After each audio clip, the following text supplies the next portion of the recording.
This video is brought to you by BetUS Sportsbook and Casino.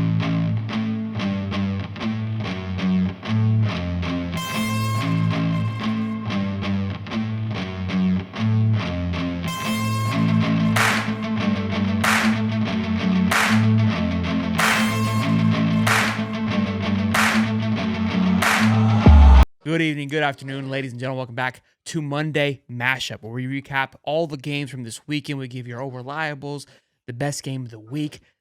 You've been peeled off. You like that? The rebound team's going to be a fantastic show. We've got a star lineup for you as usual. First order of business. Cody, the professor, will be dialed in. Bush latteing up. We got Derek, the Duck, Zelmer coming in, spicy as always, bringing in the heat, and then Tyler looking sharper. His attack. No cowboy hat tonight. Hopefully we can bring that back at some point. Oh, it's coming back, baby. It's coming back. I love it, boys. Good to see you. Happy week one. This show will be coming to you guys live every Monday morning at 9:35 a.m. Sheldon, why always the 5? Because it rhymes with live, duh. And 5's my lucky number. My son was born on that day. But let's have ourselves a good show. Let's start off with over-liable. For those of you that are new to this, over-liable is just the team that just over-liable. They always get it done. Doesn't matter who they're playing, what they're doing. They just look sound. And especially against a good team like Clemson, they get it done.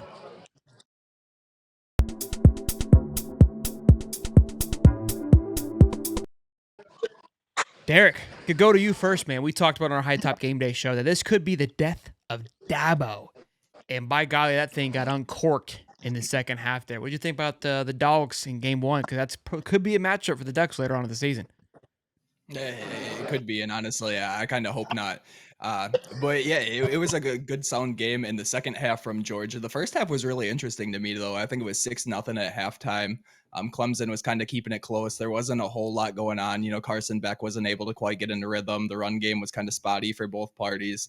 But the second half, it's like it kind of turned into one of those games where it's like you kind of have a feeling you know what's coming the entire way, and that's kind of how this game kind of turned out. You know, Georgia put the foot on the gas a little bit and then kept their foot on their neck the entire way in the second half, and it kind of turned into a bloodbath. But I will say the first half looked good. If you're a Clemson fan, you kind of got to be a little, you got to be optimistic from your defense, what you saw in the second half. From your offense, that's a whole nother story. Good luck going forward. But yeah, once again, Georgia is that old reliable team. We knew exactly what we were going to get from them, and by golly, they put it on the field. Look, coming from a Florida fan, I would have loved to have some things to build on. I think Clemson does have a few things to build on, but a few things to fix. Tyler, coming from the ACC and obviously FSU fan, what were your overall thoughts on Clemson? I know you have them later on in the season. You guys struggled game week one. I don't know if it was worse or better. Are they still a concern to you, or is Miami number one priority for you guys now? I mean, after watching Cam Ward, I'm more worried about Cam Ward because Cam Ward, I did not expect him to look as good as he did in the first game of that offense. And it wasn't just because he played well. It was the way that he played. I mean, it was almost like why he was in slow motion. I mean, he was playing fast, but he was in slow motion. And it was just impressive to me that I didn't expect.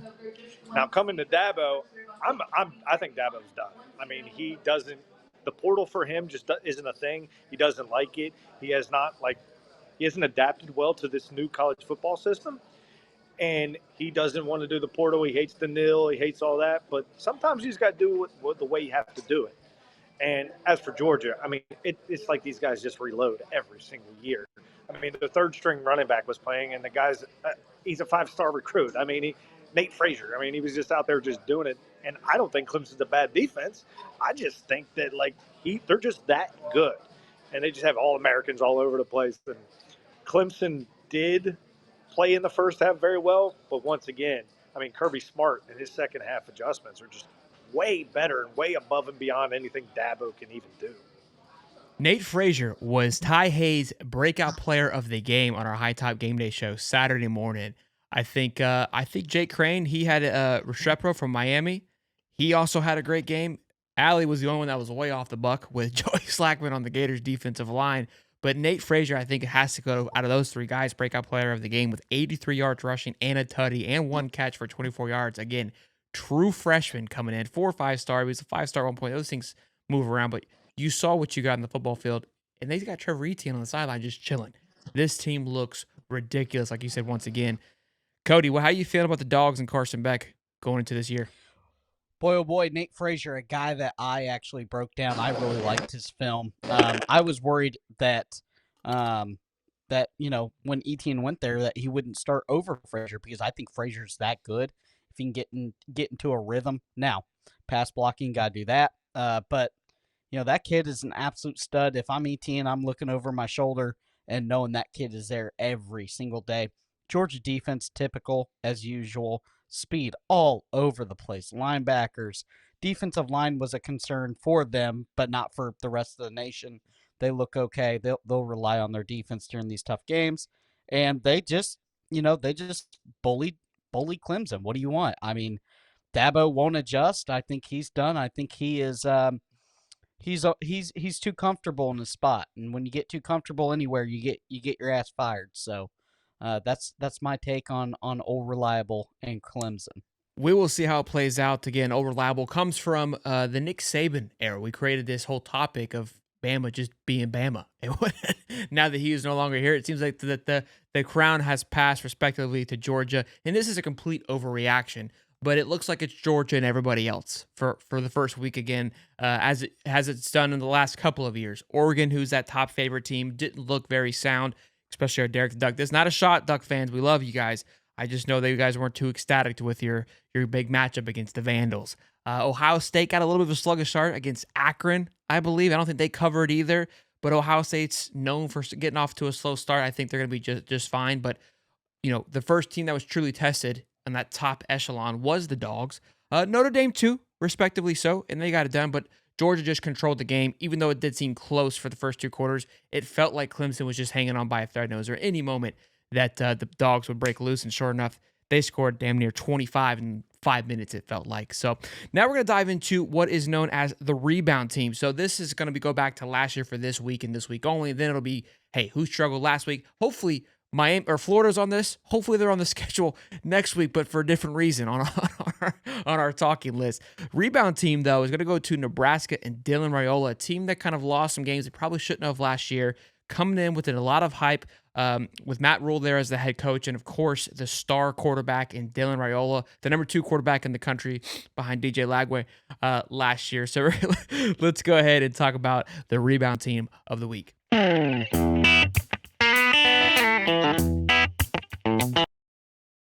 Tyler, big man, we'll go to you first. Talk to us. Yeah, man. So, I mean, if you look at Nebraska last year, so they were close to being really good. And by that, I mean, like, they were finding ways to lose instead of finding ways to win.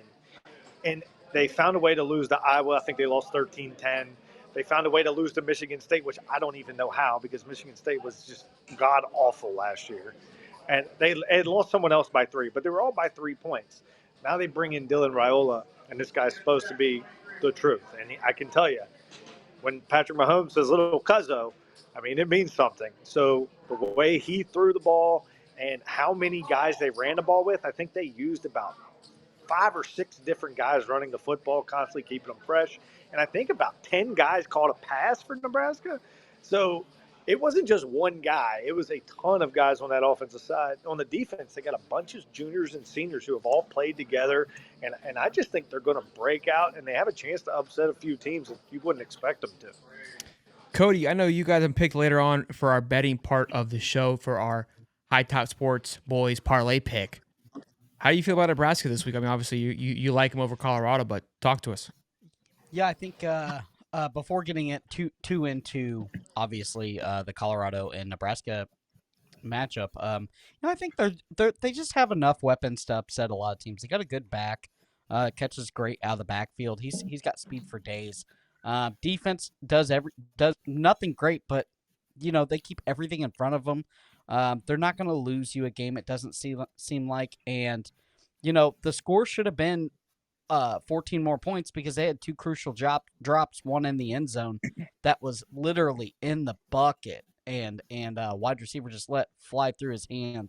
So you got to add 14 points to that if they catch that. I think the biggest thing with that team, if they can get high and ride into momentum, they might be a little bit deadly.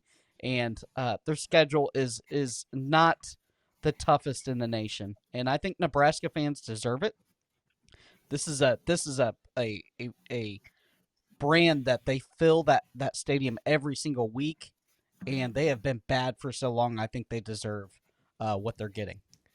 They are a team that they've been down for so long, and they continue to show up week in and win out, because that's the only thing besides, I think their volleyball team's pretty impressive too down there in Nebraska, or up there and to the left in Nebraska. But I say this about USC, and I say the same thing about Nebraska. Nebraska being good is good for college football. So as much as I hate to see, because there's that little bit of rivalry with the quarterback position, then Raiola was supposed to go to Georgia, goes to Nebraska.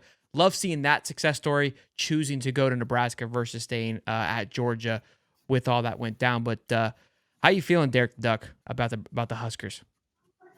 Yeah, I feel like Nebraska just kind of had a different energy about them. I mean, granted, they played a team like UTEP, who, you don't expect a whole lot from, but it felt like this Nebraska team was confident stepping on the field in all phases of the game, offense, defense, and special teams.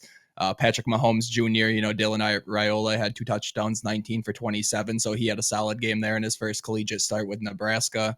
As you guys talked about, the running backs, Emmett and Ramir Johnson had solid games, as well as the Oregon transfer Dante Dowdell, who I think is going to have a massive year if they give him a chance. He's a big physical back that has that just prototypical NFL frame.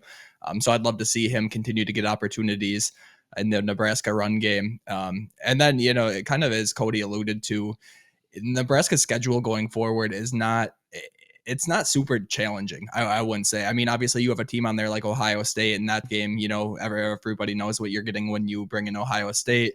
But aside from that, you got USC, who's battling LSU currently, and then you have Iowa, and then, Iowa, even then, they put up 40 points, but if you really watched that game, it wasn't, I was just not a team you really fear. So, if I'm Nebraska, I really like where I'm sitting. I think week 1 was a perfect showing, especially from Dylan Raiola, who has, massive amounts of expectations behind him, being that number 2 quarterback in the class. Emphasis on number 2, of course.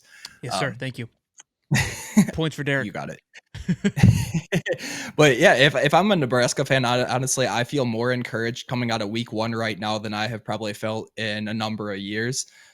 Obviously, that's coming from me, an Oregon fan who is also in the Big Ten, but I think Nebraska, just given their schedule, if things start to go right, the offense progresses the way we think Dylan Raiola could, and the defense continues to stay stable, I think Nebraska could be a dangerous team moving forward. They could be a team that I don't know if we're going to hear their name mentioned in Big Ten championship conversations at the end of the year, but I think, it definitely could be something where we're talking about Nebraska for one of those lower end seeds come the end of the year. Big Ten looks stout. I mean, USC's giving LSU a dogfight at the moment. We are recording this on Sunday. Just gave up our secret there. I know Penn State handled their business as well. Ohio State, Michigan played. They're obviously going to do. We'll find out about Michigan next week, which we are going to talk about now in our Bet US segment. So we'll go ahead and talk about that here in just a moment. BetUS.com. Catch an incredible 125% sign-up bonus on your first 3 deposits, plus 10% gambler's insurance. BetUS, my online sportsbook and casino.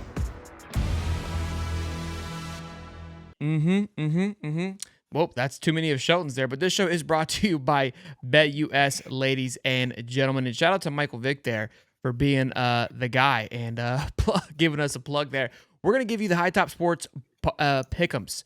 We're going to do this every single week. Hopefully we can win you guys some money. We've got 4 games. So, all right, boys. So we're going to do the Hightop Sports boys parlay pick. That we haven't figured out the name for this segment yet, but we're getting there. It's in the progress. So I'll go first. I'm taking Texas over Michigan, not money line. We're taking it -7. We're going to give you the parlay here by BetUS. Again, when like Mr. Vick said, when you use the link in the description for your first 3 deposits, you get back 125% up to $2,000. So I've got it plugged in here now for $25, and I'll tell you what the payout is once we go through these things. But I'm taking Texas moneyline -7 against Michigan. I know Michigan still has recruited well, but I think Michigan takes a step back. I was big on Michigan last year.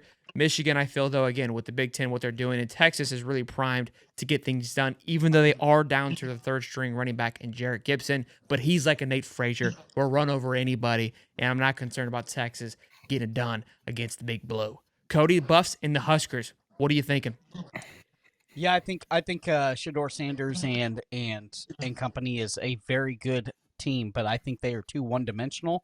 I think Nebraska is going to do exactly what they did last week. They're going to keep everything in front of them. They're going to bracket, obviously, either Horn or the other big name wide receiver, and they're going to figure it out. I just think that the offensive line is not very good for Colorado, and I think that that the Nebraska is going to have success getting hits on Shador, making him force balls. I think Nebraska is a more complete team right now. Huskers -7. Derek the Duck taking Tennessee and Nico over NC State. NC State with Coastal Carolina quarterback transfer did not look very sound in week 1. We're able to pull it out there late, but Tennessee, they rolled St. Augustine High, had no problems whatsoever. But you're still taking Tennessee to carry the 7, which I think is being polite, honestly. Probably be more like a 10-point spread if I had to guess. Yeah, so I really like what Tennessee put on the field in week 1. That's once again, they're playing a significantly inferior opponent, but as we can see, sometimes that doesn't necessarily go how we think it does. But Tennessee did exactly what they were supposed to do in week 1 in all phases of the game: passing, running, defense. They look sound. Nico looked like, the 5-star talent that he was. Oregon transfer Dante Thornton had a couple touchdowns and over 100 yards. So Tennessee, they really moved the ball well. Their defense looked like they gelled. It was nice and cohesive. Whereas, kind of as you mentioned, North Carolina State with a new quarterback, they struggled against Western Carolina, who is not exactly known as a powerhouse in college football. And it is week 1, so just do with that information as you will. But just based off what they put on the field, I think Tennessee is more deep in all aspects of the game. I think Grayson McCall could have a solid game, but I like the Volunteers in this one. Love it. First 3 games, all -7 here. Then we're going to head over to, that's not Arkansas. The graphics team really blew this one up, boys. I got to be honest with you. Utah versus not Tech, but Baylor. Utah favored by 14.5. Tyler, talk to me. You're good. Yeah, so this is kind of weird because I'm going to do something a little different. I actually like Baylor with the points, but I do like Utah to win. Okay. The reason I like Baylor is because they got a new quarterback who's a transfer from Toledo, and it's Daquan Finn. And he actually is a very good fit for what Baylor wants to do. And they actually have a good running back in Dominic, and they have a lot of good speed on the outside. But Utah, Cameron Rising's healthy, and Brandon Keith, who might be one of the best tight ends in the country, literally are going to single-handedly win the football game. But I think it's going to be closer than the experts think. And I do think, but 10 points is my number. So I like Baylor with the points, but I like Utah to win. So it's a little odd, a little different. Okay, look, I like it. I made the change, which doesn't change the odds of the payout. So on BetUS, we've got Texas -7. We've got Nebraska -7. We got Tennessee -7.5, and Baylor at +14.5. 25 pays out $293. So when you use the link in the description, boys and girls, you can take advantage of that parlay. We're going to keep track of this. Again, our goal here is to win you guys money. So we went out there, found the closest games, most exciting games from this week that we felt for our 4 best games. Next week's going to be a doozy, but this week is dialed in, and these are the 4 that we feel best suited for you to cash in today. So we're going to pass it back to Mr. Vic to close us out here, and then we're going to continue on with our show. Michael Vick at BetUS.com. Catch an incredible 125% sign-up bonus on your first 3 deposits, plus 10% gambler's insurance. BetUS, my online sportsbook and casino. Thank you, Mr. Vic. As always, now we're going to move on over to our next segment, which you like that. Brought to you by Kirk Cousins. That was who inspired that part where a team just comes in and handles their business, right? Into a hostile environment and gets it done. So let's go ahead and talk about, do you like that? Team of the week.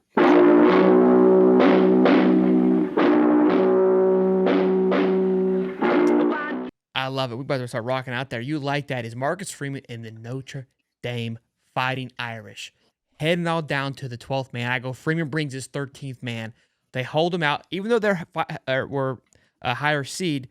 A&M was favored by, I believe, by 2.5 from a few that I checked. I could be wrong there. I thought I saw that somewhere. either way, walk into a hostile environment. Both teams coming in highly anticipated to have great seasons in a nail biter, but pull away to go up at the end. Tyler, talk to us about your thoughts on that game, man. Yeah, first of all, from a betting standpoint, Texas A&M was favored by 3, and honestly, when that happens, actually, the lower seeded team wins 63% of the time.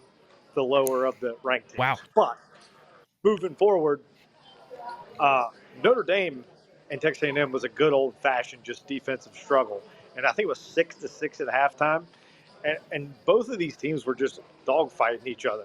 And it was, like you said, it was in the 12th man, which is always hard to go into. And Riley Leonard was running the ball, and Jeremiah Love was running the ball. And I think that's what Notre Dame is going to do a lot of this year because they don't have a lot of speed. Their best receivers, their tight end Mitchell Evans, and I'm still not sold on Connor Wigman on the other side, but I do think Texas A&M is going to win a lot because of their defense this year, and I think they're going to be in a lot of football games. So moving forward, I think Texas A&M is fine. As for Notre Dame, like clearly Riley Leonard's a leader. I mean, he may not put up the best numbers in the world, but he is going to lead that team, and that's something you want, especially on Notre Dame, who's going to play defense. So I like Notre Dame moving forward. When he was on that Duke team was going to do something special until he went down with an injury. That would have been really fun to see what Duke was able to do last year before that injury. But speaking of a defensive showdown, Connor went 12 for 30 with 100 yards and 2 interceptions, and Riley went 18 of 30 for 158 yards, but he rushed for 163. So like you said, just a good old-fashioned put the D in you and let's rock and roll. Cody, thoughts? Yeah, I think when it comes to Notre Dame, and I haven't studied them a whole bunch, but I think they're gonna surprise some teams, and Notre Dame has been a little bit troublesome off early sometimes. They don't look the greatest, but I think they're gonna get it all together. Defense is sound, and you know what they say: defenses win championships. They got speed all over on the defense. They just got to figure out the offense. Offense is always 2 or 3 weeks behind. They got to get clicking, and if they do, watch out. Notre Dame, I feel like it's going to Notre Dame. They'll be in a conversation. They'll probably ruin a few guys' seasons, but for those of you that don't know, they're not in the conference. I'm sure everyone knows that. So they've kind of screwed themselves out of all those years of being this, floating independent. It's now finally biting them in the ass to where, look, they're not going to play a conference championship with the advantages. They don't have that extra game where they lose, but they also don't have the opportunity to ever get a bye because there's only 4 teams that will get a bye, and those are the 4 conference championships plus the 1 FC, or excuse me, 5 teams. Actually, no, the 15 others, just 4 teams. But 4 Power 4 conference champions, and they, of course, are not in one. So that will be interesting to see. But Derek Duck, how you feeling about it, man? Yeah, in terms of Notre Dame, I think if you're a Notre Dame fan, you got to feel really good about that defense. I think the defense looked really good in all dimensions of the game, all throughout it. Obviously, Connor Wigman, he's someone who I think the A&M fans have a lot of expectations for, and the Notre Dame defense was able to stifle him for the most part. Connor kind of looked a little confused at certain points, like he wasn't necessarily comfortable in the game, which was made apparent. But I do think Notre Dame has a really good offense, a defense. And then in terms of their offense, with Riley Leonard, he may not light the world on fire with his passing game in terms of just the statistics, but he is a super dynamic quarterback, and that's something that I really enjoy watching from Notre Dame and at the quarterback position in particular. I do think that if Notre Dame does get that offense figured out a little bit in the sense that they can get a little bit of consistency going, I think they could be a really dangerous team. Obviously, the national media has very high praises for Notre Dame just given their preseason ranking, but I do think they'll be up there at the end of the year. And to be honest, I do think Notre Dame walks to a playoff berth. I'm just kind of looking at Notre Dame's schedule currently, and we're looking at the likes of Northern Illinois, Miami of Ohio, Louisville, Stanford, Navy, Army, Virginia. No, not Oregon's schedule. We want Notre Dame's schedule. Well, we will get into that one a little bit. It sounds like it. But yeah, unfortunately, if you're Notre Dame, I think they're walking to a playoff berth this year. I really, really do. I think maybe they get the last laugh. Like, hey, you can have your bye week. We're going to be a playoff team every single year. It's like the March Madness. We'll be there. Don't worry about how we get there, but we'll be there. And that's the thing, teams like Florida, teams like Oregon, they don't necessarily get like an army in week 9 of the season or whatever it happens to be, So it just Notre Dame's schedule and kind of the way it's formatted and structured, they're really going to benefit with it, especially from the second bye week they have this year. So if you're kind of looking forward and you're going to look at teams for the playoff later, I like Notre Dame's odds a lot to be in that college football playoff at the end of the year. It'll be fun. They're always good to have there. I think there's enough people. They're the most hated and loved team in college football, right, G? Everybody loves them that watches them, and the rest of us hate them because they're always on TV for no apparent reason. Let's talk about the next one here, boys. This one's going to hit a little too close to home. This is the peeled off section, and this is when you just get peeled right off of the rankings. And sometimes week 1, you may not be in the ranking, but we feel like you should be better than you are, and you just get absolutely pulverized. And we have a special one this week because although Florida wasn't on the top ratings, we're going to peel Coach Billy off of the depth chart there. Okay, that's what we're peeling off this week. Yeah, I'm taking blows on my own team here. It's personal. I'm pissed. And let's roll peeled off this week, boys. It's my little sad song. You know what I mean? Little jazzy jazz. I'm going to go first because, I'm pissed. So we're going to talk about peeled off and Billy Napier. Obviously, they don't go anywhere. They're at home in the swamp where we should be favored. We not only do we get absolutely pulverized and bent over and spanked and not even spit on by Miami, but we lose our 34-game win streak at home. Okay, we were going for 35. And people were like, oh my gosh, you lost 35 in a row. And I go, sweetheart, listen here, okay? In my last 3 years, I've lost the streak to Kentucky, to Vandy, now this. I'm sure there's another streak that I can't think of right now. This was just... it needed to be done. We're now on having the streaks being broken, okay? So I was okay with that. I was okay with that streak happening there. My Sunday has been extremely busy because we have been on all-out search. We've got signs everywhere for wanted on new head coaches here at the University of Florida. And it kills me to say this, and if you're watching this for your very first time, this guy's pretty hostile. Go watch the last 3 years, okay? I was Billy's biggest fan. I haven't tatted on my arm, okay? I got to go get tattoo removal here in the next days to come. But that's all I got to say about Billy being peeled off. I'm going to pass it to Cody, our other Gator fan here, because he got his hair cut. Literally went to the barbershop, like Brady Bunch in this damn show. Went to the barbershop, said, give me the Billy buzz cut. And here we are. And he ordered a Heisman jersey and had to get a refund 24 hours after this. We're down bad, okay? Peeled off may be too nice, okay? We need to just burn it off. Cody? Yeah, ordered a Heisman jersey, and thank God for Fanatics for their great customer service because they just went ahead. They understood. I said, look, this is not the guy that I want to buy a jersey for this year. They said, we're going to take care of you. We're going to give you an extra 25% off, and you will have your money back in 2 days. So is this a Fanatics ad that I didn't know? Like, what did we sign a deal and not tell? Like, that was back to you, Cody. I mean, Pup Howard, here we come, because that was the only bright spot on that defense. Boy, oh boy, linebacker play was better than expected. I'm not going to bang it on the DBs yet because, I mean, Cam Ward had all day because just the defensive line was so terrible, just so inept. Offensive line, right side, go ahead and just burn it at the stake. I mean, walk-ons, whatever, put Big Dez there. I don't care. Terrible. The offensive line is so bad. It is so terrible. We have regressed after year 3. This is the worst game I've ever seen Florida Gators ever play. All the way back to, I don't even know, Muschamp? No, it's not. It's no ever. That's what I'm saying. We're breaking every statistical category. It's And so here's bad. Let me go to Tyler because he's gonna have a blast here because boy, how the tables have turned. Just 7 days ago, I was screaming. I had veins in my neck when Florida State lost, and people were like, "Oh, don't you regret talking shit?" Hell no, because I got it in what I could, and I'm glad that I did, and I will die on that hill. Tyler? Well, honestly, I didn't even want to see you guys get beat that bad. I mean, I felt bad for you guys because I like you guys. You guys are cool, you know. But at the end of the day, I took a lot of smoke. So I was happy of the L, but at the end of the day, like, I didn't even want to see them get beat that bad. But as for the game, I mean, Florida didn't do anything that I expected them to do. I mean, I expected them to play hard. I expect them in week 1 in the swamp in a huge game on national television to come out and just have some fire. I didn't see any fire. I didn't see any execution. I didn't see anything of anything.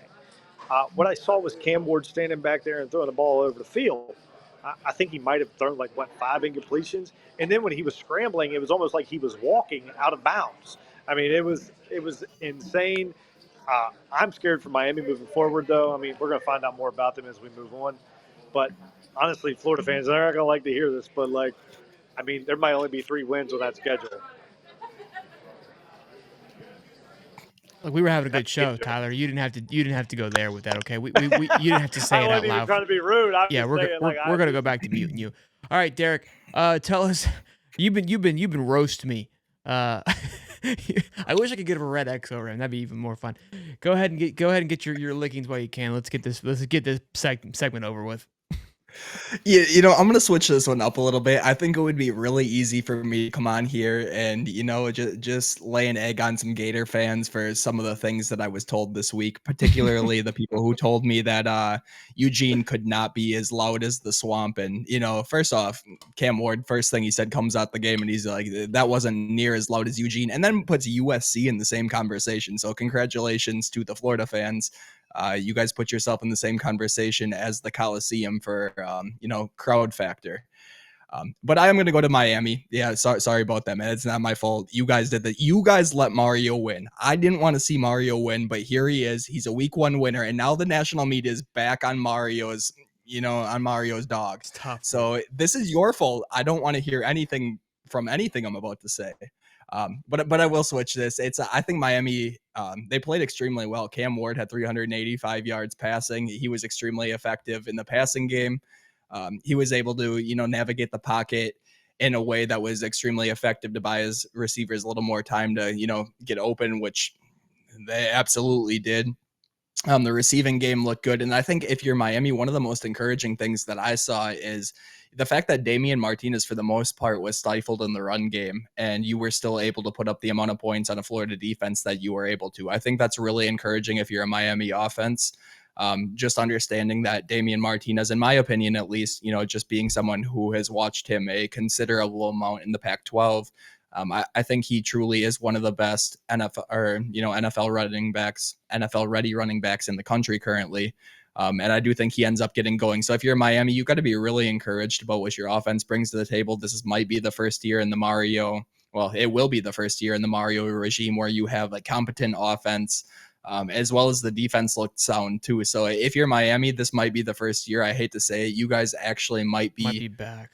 Quote unquote back in a certain fashion. I don't want that to go to your guys' heads, because I know all of a sudden, I say that phrase and it takes you back to 2001 again, and you're seeing, Ray Lewis, patrolling your second linebacking core again. That's not the case.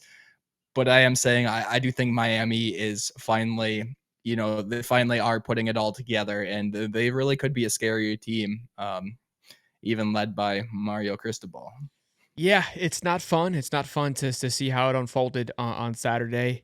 Look, all as bad as Florida looked, I think, like you said, Miami looked very sound as well. Let's dive into now. Let's get over this segment, please. Game of the week. This is going to be the game, obviously, each week. It was just we felt the most exciting. And sometimes you're going to have a lot of games that you can choose from. And this game, was an electric one. Tyler, I'm going to give you some love here, picked VTech to cover the 14 on our Hightop Game Day show, and was wrong there. Let's get into Game of the Week.